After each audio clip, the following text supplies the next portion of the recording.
تو فرشتوں نے وہ آواز جب عرش پہ سنی تو بڑی دھیمی دھیمی آواز لگی، لیکن وہ آواز پہچان گئے، یہ کون ہے؟ کہا اچھا یہ وہ یونس ہے جو خوشیوں میں بہت پکارتا تھا، آج کہاں پھنسا ہے؟ اللہ نے فوراً سن لی۔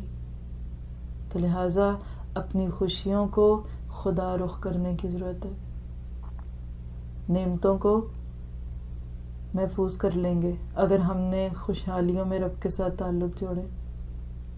اسی طرح روزے دار کی دعا قبول ہوتی ہے۔ حضرت ابو ہریرہ رضی اللہ تعالیٰ عنہ سے بہقی کی روایت ہے، 3 آدمیوں کی دعا رد نہیں کی جاتی۔ کون؟ باپ کی، روزے دار کی اور مسافر کی۔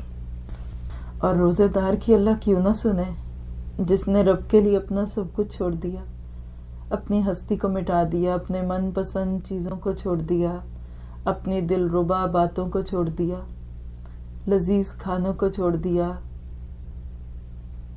ایسے کہ اللہ کیوں نہ سنے۔ اسی طرح اللہ تعالیٰ کس کی سنتا ہے؟ بیمار کی دعا قبول کرتا ہے۔ اللہ اکبر، بیمار کی دعا قبول کی جاتی ہے۔ اللہ کے نبی صلی اللہ علیہ وسلم جب کسی بیمار کی عیادت کو جاتے تو کہتے کہ تم میرے لیے دعا کرو۔ آج مجھے بھی بہت ہی یہ اچھا لگتا ہے جب کہیں کوئی بیمار ہوتا ہے یا اس کی عیادت کو جائیں تو وہ لوگ کہتے ہیں نا کہ پلیز ہمارے لیے دعا کریں، ہمیں دعاؤں میں یاد رکھیں۔ تو میں کہتی ہوں کہ دعاؤں کی قبولیت کے تو آپ مستحق ہیں اس وقت، انشاءاللہ آپ ہمارے لیے دعا کیا کریں۔ اسی طرح اور کس کی قبول کی جاتی ہے؟ مسلمان بھائی کی غیر موجودگی میں مانگی گئی دعا جلد قبول ہوتی ہے۔ ابن عباس رضی اللہ تعالیٰ عنہ سے بہقی کی صحیح روایت ہے، 5 دعائیں قبول کی جاتی ہیں۔ کس کس کی؟ مظلوم کی دعا یہاں تک کہ بدلہ نہ لے، یہ بات اس میں نوٹ کیجئے گا، بدلہ نہ لے۔ ہم سارے بدلے لے کے شور مچا کے ساری دنیا کو سنا کے بھی کہتے اچھا اللہ پوچھے گا۔ کیوں پوچھے گا؟ آپ نے تو خود ہی پوچھ لیا۔ صبر، انما اشکو بثی وحزنی الی اللہ، میرا شکوہ شکایت، میرا غم، میری ساری چیزیں میرے رب پہ۔ خود نہیں بولنا، پھر وہ بولے گا۔ جب آپ کسی وکیل کو ہائر کرتے ہیں تو پھر آپ خود کھڑے ہو کے نہیں وہ بول رہے ہوتے، وہ آپ کے بہاف پہ بولتا ہے۔ پھر دوسرا، حاجی کی دعا یہاں تک کہ گھر واپس لوٹے۔ پھر مجاہد کی دعا یہاں تک کہ وہ جہاد سے فارغ ہو جائے۔ مریض کی دعا یہاں تک کہ ٹھیک ہو جائے۔ بھائی کی بھائی کے لیے غائبانہ دعا۔ پھر آپ نے فرمایا ان تمام دعاؤں میں سے جلدی قبول ہونے والی دعا بھائی کی بھائی کے لیے غائبانہ دعا ہے۔ کیا پتہ چلا کہ جب کوئی نہیں ہوتا اور آپ اس کے لیے دعا کرتے ہیں تو وہ دعا آپ کی اس کے حق میں بھی قبول ہوتی ہے۔ پھر اسی طرح آپ دیکھیے توبہ کرنے والے کی دعا قبول ہوتی ہے، جو سچے دل سے اللہ تعالیٰ کی طرف آتا ہے تو اللہ تعالیٰ اس کی دعاؤں کو ضرور قبول فرماتے ہیں۔ پھر اسی طرح کچھ خاص دعائیں بھی ہیں حدیث میں کہ جن کے پڑھنے سے کچھ دعائیں قبول ہوتی ہیں۔ اس کے بارے میں پہلی دعا کیا ہے؟ حضرت بریدہ رضی اللہ تعالیٰ عنہ سے روایت ہے کہ نبی صلی اللہ علیہ وسلم نے ایک آدمی کو اس طرح دعا کرتے ہوئے سنا، اے اللہ میں تجھ سے اس لیے مانگتا ہوں کہ تو اللہ ہے، تیرے سوا کوئی الہ نہیں، تو ایک ہے، تیری ذات بے نیاز ہے، نہ تو کسی کی اولاد ہے اور نہ تیری کوئی اولاد ہے، نہ ہی تیرا کوئی شریک ہے۔ نبی صلی اللہ علیہ وسلم نے فرمایا اس آدمی نے اللہ تعالیٰ سے اسم اعظم کے ذریعے سے دعا مانگی، اور اسم اعظم کے وسیلے سے جب بھی دعا مانگی جائے قبول کی جاتی ہے، اور جب اس سے سوال کیا جائے تو پورا ہوتا ہے۔ یہ ترمذی، ابو داؤد اور مشکات کی روایت ہے۔ اور میں اس دعا کو اتنا پرسنلی اس کے ساتھ میرا دل لگتا ہے نا، جیسے کوئی اپنی ماں سے لاڈ کرتا ہے نا، امی آپ تو میری امی ہیں، آپ سے نہ مانگوں تو کس سے مانگوں۔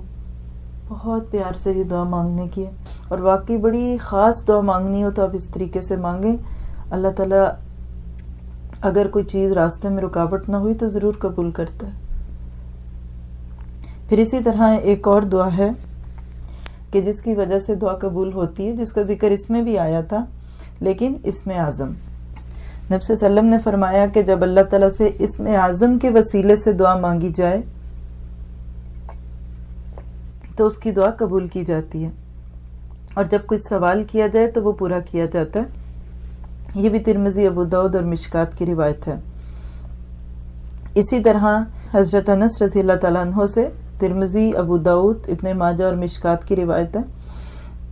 کہتے ہیں کہ میں مسجد نبوی میں نبی صلی اللہ علیہ وسلم کے ساتھ بیٹھا ہوا تھا. ایک شخص نے نماز پڑھی اور اس کے بعد دعا مانگی. نبی صلی اللہ علیہ وسلم نے فرمایا اس آدمی نے اللہ تعالیٰ سے اسم اعظم کے ذریعے سے دعا مانگی ہے، اور اسم اعظم کے ذریعے سے جب بھی دعا مانگی جائے وہ قبول کی جاتی ہے، اور سوال کیا جائے تو وہ پورا ہوتا ہے. وہ دعا کیا تھی؟ اللہم انی اسألک بین لک الحمد لا الہ الا انت الحنان المنان بدیع السماوات والارض یا ذا الجلال والاکرام یا حی یا قیوم اسألک. اے اللہ، میں تجھ سے سوال کرتی ہوں کیونکہ ہر طرح کی حمد تیرے ہی لائق ہے، تیرے سوا کوئی الہ نہیں، تو مہربان ہے، عطا فرمانے والا ہے، زمین و آسمان کا پیدا کرنے والا ہے. اے بزرگی اور بخشش کے مالک، اے زندہ رہنے والے اور کائنات کو تھامنے والے، میں تجھ ہی سے سوال کرتی ہوں. اللہ اکبر. پھر ایک تیسری چیز حضرت سعد اور ایک رب کے الہ ہونے کا یہ ہے دعا کی اصل، کہ بندے کو اپنی اوقات یاد آ جائے، سمجھ آ جائے کہ میں ہوں کیا اور میرا رب کے. ہم لاکھوں بار پڑھتے رہتے ہیں ان باتوں کو بغیر کسی سند کے، اور شاید ہی دل میں خیال آتا ہو کہ میں ظالم ہوں.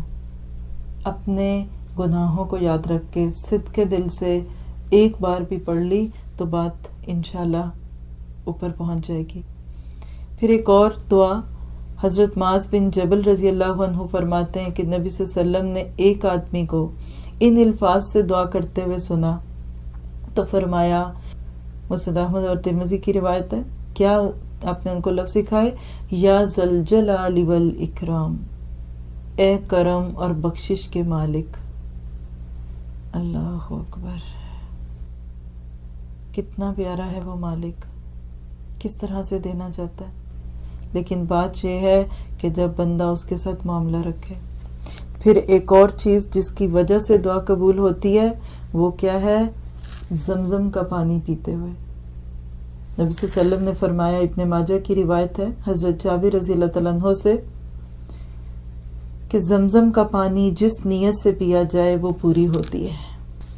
جو کون سے ہیں؟ رات کے آخری حصے میں دعائیں قبول کی جاتی ہیں.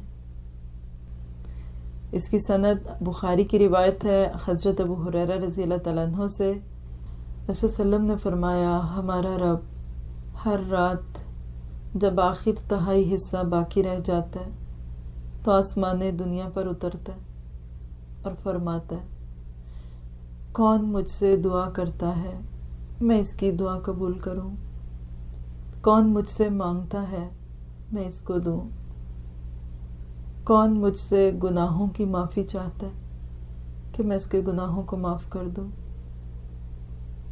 اور جن کو پکارا جا رہا ہے وہ لمبی تان کے سو رہے ہوتے ہیں یا شیطان کو خوش کرنے کے انتظامات میں ہوتے ہیں. ایک اور روایت اسی سے ملتی جلتی ہے جس میں آپ نے فرمایا کہ رات کے آخری حصے میں رب اپنے بندے کے بہت قریب ہوتا ہے، لہٰذا اگر اس وقت اللہ کو یاد کرنے والوں میں شامل ہونے کی ہمت کر سکو تو کرو. یہ ترمذی کی روایت ابو امامہ سے. ہم اپنی راتوں کا جائزہ لیں، ہم کہاں ہوتے ہیں؟ کیا واقعی ہم بھی رب کے قریب ہونا چاہتے ہیں؟ وہ پکاریں لگا رہا ہے اور ہمیں پرواہ نہیں ہے. نا حیرت کی بات. دنیا میں کوئی بادشاہ اعلان کر دے نا کہ جو آئے گا اس کو چیزیں فری مل جائیں گی، پھر دیکھیے لائنیں جو لگتی ہیں. اور مالک کائنات ساری دنیا کا پالنہار وہ دے رہا ہے اور ہم سو رہے ہیں. کتنا خسارہ ہے. جہاں قسمتوں کے فیصلے تبدیل ہونے تھے، جہاں بگڑی ہوئی اولادوں کی ہدایت کی دعائیں قبول ہونی تھیں، وہ لمحے جب نفرتوں بھرے دل محبت بھرے دلوں میں بدلنے تھے، وہ وقت تو ہم نے غفلت میں گزار دیے، اس وقت تو ہم نے رب سے تعلق جوڑا نہیں۔ پھر آج اگر ہم پریشان ہیں تو کیوں ہے؟ آج ڈپریشن ہے تو کیوں ہے؟ آج دل گھٹے ہیں تو کیوں گھٹے ہیں؟ رب کو بلیم کرنے کی ضرورت نہیں، اپنے عمل کو بدلنے کی ضرورت ہے۔ وَإِذَا سَأَلَ عَنِّي فَإِنِّي قَرِيبٌ